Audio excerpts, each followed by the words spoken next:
Muchísimas gracias por continuar con nosotros. Bueno, la felicidad es un tema cardinal en el Sermón de la Montaña. Observe cómo dice el versículo 3 del capítulo 5. Bienaventurados los pobres en espíritu, porque de ellos es el reino de los cielos. Pero esta palabra bienaventurado se repite en muchas ocasiones, bueno, en varias ocasiones en lo que tiene que ver con este capítulo 5. El versículo 4 dice, bienaventurados los que lloran, el 5, bienaventurados los humildes, el 6, bienaventurados los que tienen hambre y sed de justicia, el 7, bienaventurados los misericordiosos, el 8, bienaventurados los de limpio corazón, el 9, bienaventurados los que procuran la paz, el 10, bienaventurados aquellos que han sido perseguidos, el 11, bienaventurados seréis cuando os insulten, etc. Ahora observe el versículo 12. Regocíjense y alégrense. ¡Wow! Felicidad por doquier. De donde podemos presentar una declaración de una verdad absoluta. Esto va a sorprender a una parte del auditorio. Todos los cristianos son felices. ¿Sí? Una vez más. Todos los cristianos son felices. Si quiere podemos cambiar la frase, pero es lo mismo. Todos los cristianos están llamados a ser felices. Alguien se la estará preguntando, ¿usted está diciendo esto por intuición, por deducción o porque Dios lo dice en su palabra? Porque Dios lo dice en su palabra.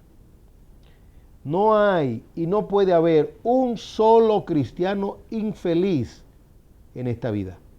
Y alguien dirá, pero yo conozco muchos cristianos infelices. Bueno, aquí no es asunto de encuesta, ni de estadística, ni de análisis psicológicos. Aquí es asunto de lo que presenta la verdad de Dios. La radicalización, la radicalidad de la verdad de Dios. No existe un cristiano infeliz. Mi papá no fue a la universidad. Pero fue un hombre bueno, fue un hombre de Dios. Cuando digo bueno, señalo a mi padre como un hombre bueno al estilo Bernabé, que dice la Biblia porque era varón bueno. En otras palabras, aunque era un pecador, ciertamente, era un hombre con carencia de malicia. Sí, bueno, se convirtió, era un borrachón, pero pasando por el frente de una pequeña iglesia, escuchó los cánticos, y se convirtió de verdad. Dejó la bebida, dejó el cigarrillo. Y aun cuando él sabía que tomar café no era pecado, no tomaba café. Y le preguntábamos que por qué no tomaba café. Y él respondía, porque el café para él se asociaba con el cigarrillo. En otras palabras, si tomaba café, lo consiguiente era el cigarrillo. Y él quería agradar a su Señor por completo. Se consagró al Señor y se consagró a su iglesia local. Un buscador indiscutible de la verdad. Mi papá, sin ser un profundo teólogo, simple y llanamente un escudriñador de las Escrituras, todos los días hacía su devocional, todos los días leía su Biblia. Mi papá concluyó con una frase. Lo que él pudo entender como la vida cristiana. Dijo él, la fe en Jesucristo salva y da gozo. ¿Usted escuchó? Mi papá no había leído a John Piper, ese exquisito teólogo, quien a través de una filosofía mundana creó un sistema teológico nuevo, novedoso, interesante, lo que denominó el hedonista cristiano. Sí, el hedonista cristiano. Wow, cuando vi ese libro en una mesita, en una sala preciosa de un amigo querido, y vi ese libro allí, y vi el subtítulo que decía La experiencia de un hedonista cristiano. Como ya conocía la filosofía hedonista, en su sentido conceptual o teórico, llamó mi atención. John Piper, a través de la sabiduría recibida, presenta cómo la satisfacción del cristiano está en Dios mismo. En otras palabras, cuando nos centramos en Dios, somos completamente felices. Y él habla de una manera magistral del hecho de que, bueno, no hay filantropía en esto. Simple y llanamente yo doy gloria a Dios y en consecuencia recibo el bien de la felicidad. Es algo que se encuentra, digámoslo así, indisoluble. En otras palabras, no se puede disolver. John Piper vende, según me han dicho, más de 5 millones de dólares, o ha vendido más de 5 millones de dólares en libros. Es decir, que es una celebridad en los Estados Unidos y el mundo, y su fama sigue corriendo cada vez más, porque es un exquisito escritor. No hay duda de eso. Sin embargo, mi padre, que no cursó ninguna universidad norteamericana con un gran bagaje, como los bagajes conceptuales de las universidades norteamericanas, mi padre humildemente concluyó que la fe en Jesucristo salva y da gozo. Escuche usted, por favor. Mi padre dijo, la fe en Cristo no solamente salva, sino que da gozo. Pero hoy en día, al parecer, se ha cambiado el concepto bíblico de la vida cristiana. Y dicen, bueno, la vida cristiana es confesar a Cristo. No. En una ocasión o en un tiempo se debatía, cuando se debatían las verdades, algo necesario, se debatía el concepto del cristiano carnal. Es decir, si existía tal cosa como un cristiano carnal. Y pregonábamos que no había tal cosa como un cristiano carnal, desde el punto de vista bíblico. Pueden haber conductas carnales en cristianos, pero no existen cristianos carnales, aun cuando se puedan ver algunos pasajes en la primera carta de Pablo a los Corintios, donde Pablo expresa que se estaban comportando como carnales, sois carnales, llevando Pablo a esta comunidad a una reflexión. Sin embargo, no hay tal cosa como un cristiano carnal. Lo que hay es un cristiano. Y si otro calificativo le podemos poner es espiritual. Los espirituales son los de Dios. ¿Por qué? Bueno, porque el hombre natural, que es el pecador, el impío, no acepta las cosas que son del Espíritu de Dios. Para él le son locura, dice la Biblia, y no las puede entender porque se han de discernir como espiritualmente. Es decir, que mi padre asoció, volviendo al punto, la fe con el gozo.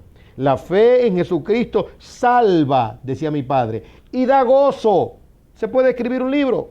No creo que pues vaya a vender tanto como John Piper, ¿verdad? Porque, bueno, hoy en día cuando usted abre un libro, no cuando lo abre, usted mira la contraportada y tiene que saber usted de qué universidad es, cuál es su bagaje, su currículum y todo lo demás. Y no está mal. John Bunyan no tenía nada de eso. Y el libro más vendido después de la Biblia es el libro El progreso del peregrino de John Bunyan. Y créanme ustedes que pusieron en tela de juicio El progreso del peregrino de John Bunyan. Entonces luego John Bunyan tuvo que escribir otro libro, La guerra espiritual. Y en La guerra espiritual de John Bunyan, precisamente él tiene que usar el recurso de la alegoría para decir que él fue quien escribió El peregrino, porque estaban poniendo en duda que él lo escribiera o que él lo había escrito, y ahora él presentaba una muestra que él entendía que podía sobrepasar El peregrino. Pero John Bunyan no tenía bagaje, ¿verdad? No era doctor, no tenía especialidades, no, era un simple hojalatero. Pues mi padre, aunque se desenvolvió en vida en el mundo de los negocios, sin embargo, no fue un hombre dado a la mucha lectura. Leía, llevaba libros a la casa, de esos libros de su tiempo, los cuales también afectaron mi vida, como en sus pasos. Pero sin divagar más, mi padre simple y llanamente entendió que no hay tal cosa como una vida cristiana de fe solamente, en el sentido de teoría o de ser un cristiano nominal. La fe en Cristo salva y da gozo. Volvemos al principio. No existe un solo cristiano, bíblicamente hablando, infeliz. Pero alguien dirá, pero ¿y tantos cristianos infelices? Desdicen de la fe cristiana. Desdicen de la fe cristiana. Pablo dijo, regocijaos en el Señor. Otra vez os digo, regocijaos. Y otra vez dice Pablo en una de sus epístolas, estad siempre gozoso. Mi padre tenía otra frase interesante. Decía, no puede estar triste un corazón que tenga a Cristo. No puede estar triste un corazón que tenga a Dios. Era su cántico preferido. Bueno, mi papá era tan gozoso y tan contento que le cambiaron el nombre. Mi papá se llamaba Rafael Bayonet, y su segundo apellido, Troncoso. Rafael Bayonet Troncoso. Entonces le decían el hermano Troncoso, el hermano del gozo. Mi papá no se estaba quieto, no sabía de mercadeo, pero él sabía que la palabra de Dios tenía que ser proclamada por doquier. Y en su carro Mercury Ford, él puso un letrero detrás.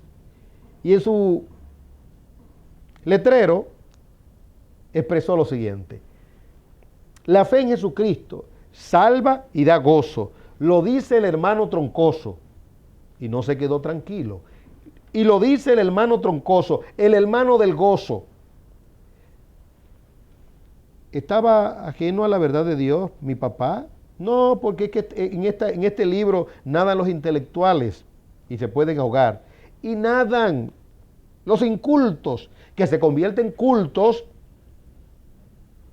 e iluminados e ilustrados por la verdad misma del Evangelio, porque es salvación de Dios, poder de Dios, sabiduría de Dios. Es decir, que no importa la profesión que usted tenga, no importa quién usted sea, si usted viene a Cristo como Salvador, se convierte por defecto, como dicen los que hablan de causa y consecuencia, o por ósmosis, se convierte en una persona sabia. Usted no leyó el Sermón de la Montaña. El que oye la palabra y hace la palabra es tipificado o clasificado como un hombre sabio. Usted oye la palabra de Dios, maravilloso. Hace la palabra de Dios, usted es sabio. Usted oye y debate la palabra de Dios, pero no la hace, usted es tipificado o calificado o clasificado como un hombre necio. Bueno, la gran verdad es que no hay un solo cristiano infeliz. Todos los cristianos son felices, me incluyo, somos felices. No se pierda la totalidad del programa, porque entonces diremos el origen de la felicidad a la luz del Sermón de la Montaña.